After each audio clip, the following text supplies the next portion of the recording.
बे समाव नोंथांमोना जेबो गोनो गोथो जायालासिनो 9152915246 जानबुं नङाव नवजित नार्जारिनो भट होनानै देरहासार खालामनो हागोन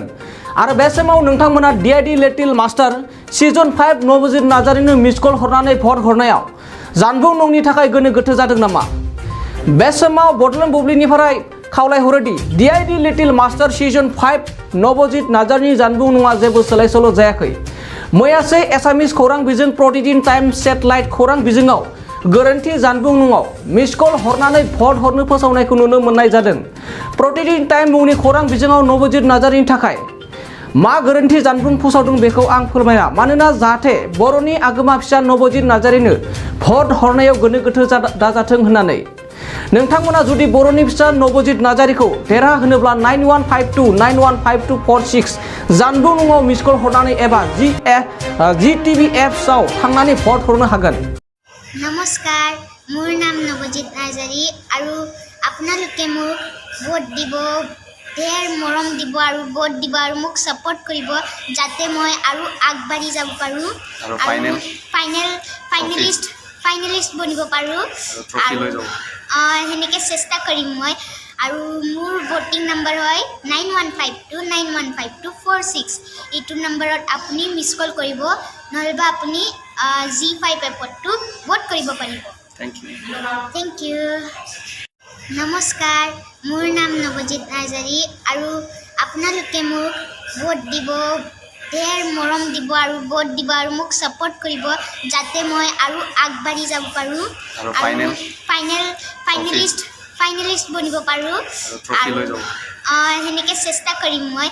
और मोर भोटिंग नम्बर है 9152915246 इटू नम्बरत आपुनी मिस कल करिब नलबा आपुनी ZEE एपतो भोट करिब पारिब। थैंक यू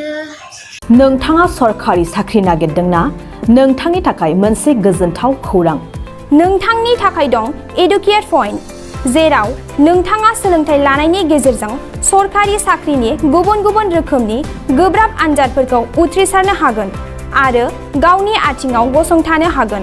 बे एडुकेट पॉइन्टआव नोंथांमोना SSC bank PO bank clerk bank SO UPSC FSC defence railway state insurance AAO ADO असिस्टेंटजों लोगोसे स्टेट लेवल जब आरो माखासे सरकारि साख्रिनि आनजादाव गोनांथि जानाय आयदाफोराव सोलोंथाइ लानो हागोन। मख'नो गोनांदि बे सोलोंसालियाव साख्रिनिल' नङा बेयाव MBA आरो सैनिक स्कुल बायदियाव एडमिशननि थाखाय एन्ट्रेन्स होनो थाखायबो सोलोंथाइ लानो हागोन। बे सोलोंसालियाव गाहाम थाखो खथानि सुबिदा दं आरो सम मथे नोंथांनि सोलोंथाइखौ बे सोलोंसालियाव होनाय जागोन। बेखौबो मिथिनांगोन दि बे एडुकेट पॉइन्टआव सोलोंथाइ लानानै बावैसो 2021-22 इं मायथाइनि एसएससी जीडीनि आनजादाव गासै 11 सा सोलोंसाफोरा उथ्रिसारनो हादों।